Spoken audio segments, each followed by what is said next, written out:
Welcome to the deep dive. Yeah. Today, we're strapping on the hard hat and then maybe immediately swapping it out for the executive headset. Right. Because we are diving deep into the commercial construction world. Our mission is really to understand this seismic shift happening right now. You know, how firms move from that on-the-ground reality. Right. Juggling those complex, sometimes messy projects. All the way up to the C-suite strategies for winning, well, billion-dollar business using data and emerging tech. It's a fascinating mix, isn't it? Grit in gigabytes, you could say. We've pulled together sources that really look at the critical friction points in this industry. So that means looking at everything from the actual project load capacity, like how many sites can a project manager really handle, to the massive kind of hidden burden of reporting. It's huge. Plus the executive software toolkit, Procore, Autodesk Construction Cloud, or ACC, Primavera P6, Bluebeam. The big names. Exactly. And then how all that operational stuff connects back to finding strategic capital, finding profitable future projects. So our goal is really connecting that execution with the strategy. We want to show you how top construction firms manage, dozens of projects at once, while also using AI to spot development opportunities maybe years earlier than their competition. Let's start right there, on the ground. The operational reality. When you look at a commercial general contractor, say, in a major city, what is their actual capacity? How many projects are we talking? Well, it varies wildly. Depends a lot on size and complexity. But for a typical commercial contractor, the number of projects they're managing at one time, it generally ranges from maybe 3 to over 20. 20 large commercial projects. Yeah. That sounds like, well, constant chaos. It would be, without the right structure in place. Context is everything here. We saw some data actually from a Reddit user, worked for a relatively small company, reported managing 3 or 4 projects, each worth about $1 million to $2 million. Manageable complexity then. Right. But then you look at a large multi-team company, they could technically have hundreds of concurrent projects, especially if they're doing high-volume stuff like residential developments or commercial center build-outs. Okay. So the key isn't just the raw count of projects. No. It's how complex they are and how far along they are. Precisely. If you're dealing with a really complex mega project, a high-rise building, a stadium, maybe complex infrastructure, that usually needs a project manager or sometimes an entire dedicated team focused on just 1 or 2 projects. Makes sense. But simpler remodels or more standardized builds, PMs can manage a much larger portfolio then. So that total project count, it's kind of a misleading metric on its own. It's the intensity that matters most. We sometimes call that the heavily active project count. That's a much more accurate measure of a company's operation and capacity than just, tallying up everything. Design, pre-con, active build, closeout, all combined. At the end of the day, a company's capacity really comes down to effective delegation, having a network of highly dependable subcontractors, and, critically, using technology, using it well to streamline communication and stop those information bottlenecks. Okay, that really frames the operational challenge nicely. So if capacity depends so much on efficient delegation and communication, where does the system actually start to break down? I'm guessing it's maybe not the building process itself, but the constant need to prove what you built and how much it cost. You absolutely hit the nail on the head there. That brings us straight to the biggest friction point in the industry. That hidden time tax of reporting. Projects generate dozens of reports, daily, weekly, monthly, but the actual time cost of this information flow, it's staggering. And it's probably the single biggest opportunity for efficiency gains. Okay, let's break that down. Start with the people on site, the field personnel, capturing the data. What's the cost there? Right, so without the proper tech, if they're still relying on paper, maybe decentralized spreadsheets, field personnel can easily spend a half hour, maybe more, every single day, just logging site conditions, tracking crew activity, recording equipment usage. Half an hour a day per person. That adds up fast. It really does. Think about the cumulative inefficiency. Some reports show teams spending up to 5.5 hours per week just looking for information they need just to compile those basic daily reports or maybe respond to an RFI, a request for information. Wow. Okay, 5.5 hours just searching. And that's just to capture the raw data. Then that raw data flows up to the project manager who has to synthesize it all. That must be a massive time sink. It is. It's the project manager's operational nightmare, frankly. Their job is to compile these critical financial reports. And the most important one often is the monthly work in progress report, the WIP report. WIP report. For listeners who might not know the term, what exactly does a WIP report do? And why is it so complex to pull together? Good question. So a WIP report is absolutely essential for financial health. It basically evaluates whether a project is currently overbilled or underbilled relative to the work completed and the costs incurred. Okay, so it's the profit litmus test. Exactly. It tells you if you're making money or losing money right now. Okay. And compiling that report without integrated systems, it can easily require 30 hours or more of PM time. 30 hours? Yeah, 30 hours. That's basically tracking down multiple spreadsheets, digging through emails, chasing subcontractor expense sheets, getting change order approvals. Wow. 30 hours is essentially a full work week lost just reconciling one single financial report. That is an incredible drag on strategic time. Just incredible. So the immediate cost hits project delivery, obviously, but the systemic cost must hit the C-suite too, right? Are those executives also spending a week tracking down numbers? Absolutely. And this is the surprising nugget, I think, that should make every executive sit up straight. In companies with poor reporting practices, where those 30-hour reports are often, let's face it, unclear or even inaccurate, executives and senior managers can spend between 11.5 and 13.4 hours per week. Doing what? Just researching and analyzing that opaque data, trying to figure it out. 13 hours a week. That's effectively 2 days every week dedicated to data forensics. Yeah. Just trying to figure out what the numbers mean and if they're even right. Exactly. The inefficiency just gets compounded the higher up you go. The executive is using really high-value time trying to fix internal confusion about stuff that already happened. Right. Past projects. Yeah. And the time saved by fixing this reporting mess, it isn't just clerical savings, it's the fuel for that strategic shift we talked about. Okay, so let's connect those dots. The 11 to 13 hours executives were spending just trying to read the data. That time is now unlocked. What is that reclaimed time being strategically invested in? What's in this new executive toolkit? Right. That reclaimed time, that's the key. They are absolutely moving away from that internally focused confusion, trying to fix the past, towards externally focused strategic positioning, trying to win the future. And the software they use really reflects that shift. It's less about daily task management, more about portfolio-level forecasting and control. Okay, let's look at the C-suite use case then. The big cloud platforms. Procore and Autodesk Construction Cloud ACC. How are execs using those? For executives, these are primarily portfolio health platforms, big picture views. They use Procore's analytics, for instance, to review historical cost and schedule performance data across all their past projects. Okay. And they use that historical truth to improve their estimating, improve bid accuracy on new proposals, get sharper. With ACC, executives can leverage predictive analytics, things like construction IQ, to identify and mitigate risks across their entire pipeline. How does that work? It spots patterns based on similar projects they've done before, flags potential issues earlier. So they're using the past to forecast the future more accurately. Helps manage risk.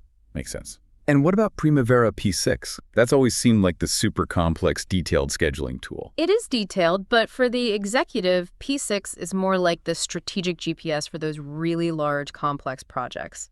Think highways, big infrastructure, massive hospitals. They use it not just for scheduling, but for tracking plan versus actual expenditures. That's critical for cash flow forecasting. Oh, okay. Cash flow. And crucially, they use it for forensic delay analysis. It's often called time impact analysis, or TIA. TIA. What's that for? It provides the clear, data-backed evidence needed to prevent or defend against costly claims and disputes later on. It's a major risk control function at that level. Got it. Protecting the bottom line. That leads kind of naturally to the pre-construction phase. What role does something like Bluebeam play in this strategic toolkit? Yeah, Bluebeam is leveraged pretty heavily to drastically improve bid accuracy and, importantly, velocity, speed. By automating measurements, what we call takeoffs, and letting teams collaborate in real time through studio sessions, firms can save significant time and, just as important, ensure accuracy in their bids. How much time are we talking? Well, automating repetitive tasks with Bluebeam, in some cases, it's estimated to save around 1,000 hours annually. 1,000 hours. Wow. Yeah, which means they can bid on more projects faster and hopefully win more often. And complementing all this execution-focused software is the business development side, right? Like CRM systems, maybe SharePoint. Absolutely. The CRM, customer relationship management, is crucial for revenue forecasting. Executives analyze past winning bids, but also losing bids. They want to know the whys behind both. Learning from mistakes. Exactly. To refine their future proposals and forecast their revenue pipelines based on client cycles. When will they need us again?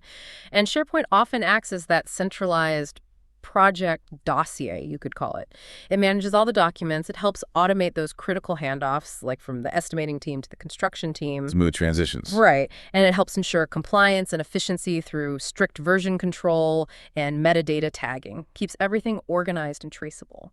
Okay, so we've gone from the chaos on the ground through the reporting nightmare to this place of data clarity and strategic software use.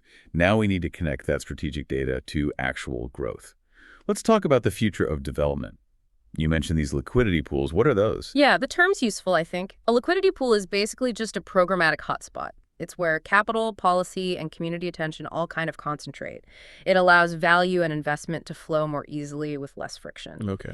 In commercial construction, the big programmatic hotspots right now are primarily opportunity zones, OZs, and business improvement districts, or BIDs. Right. OZs and BIDs.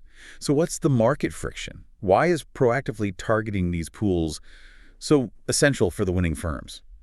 Well, the friction is that firms generally learn about opportunities way too late. Often, it's only when the formal request for proposals, the RFP, hits the general market. And by then? By then, the scope is usually defined, everyone knows about it, and you're basically competing purely on price, which just crushes margins. Right. Race to the bottom. Exactly. The real underlying friction is that all that valuable operational knowledge, the execution truth from Procore, P6, Bluebeam, the CRM data, it's all siloed. It's stuck in different systems. So you can't assemble it fast enough to inform an early strategic bid on a potential OZ or BID project before everyone else jumps in. Okay, so let's look at the facts on investment flows in these pools. We should report this impartially, of course. Yeah. Where is the money actually going? Okay. Well, the Opportunity Zone program, it's generated significant capital. Sources say at least $89 billion in investments through 2022. $89 billion? Yeah. That's substantial. It is, and it's heavily focused on real estate. Real estate projects received about 62% of that initial capital flow.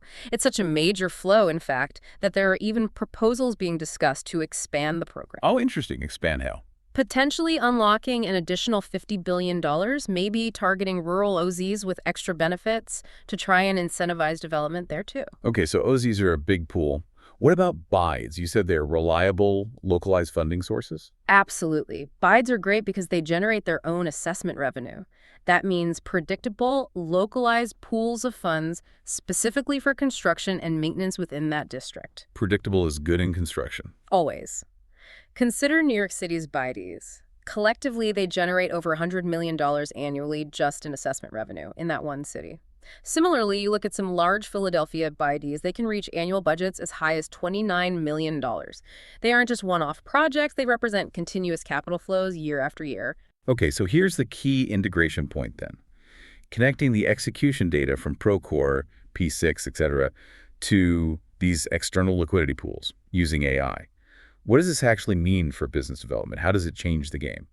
It means fundamentally shifting from reactive bidding to proactive development.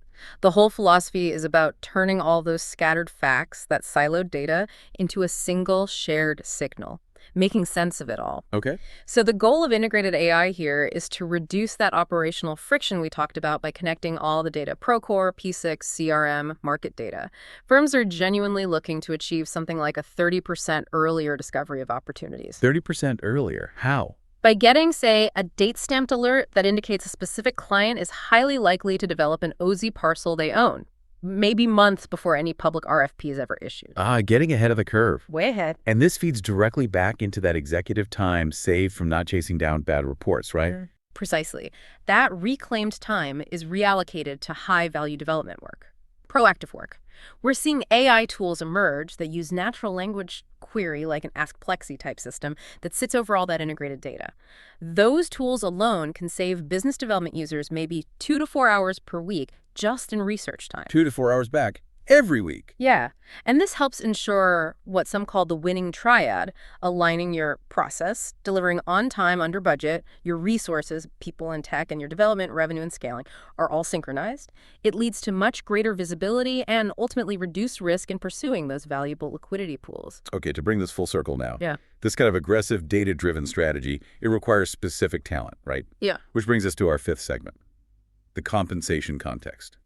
Understanding where the crucial management talent is paid the most helps explain where that strategic investment is really focused. Yeah, it's a good way to ground the strategy in reality. If we look at senior construction executives, the highest salaries are definitely concentrated in the high-cost metro areas. That makes intuitive sense, but it really highlights the cost of that strategic thinking.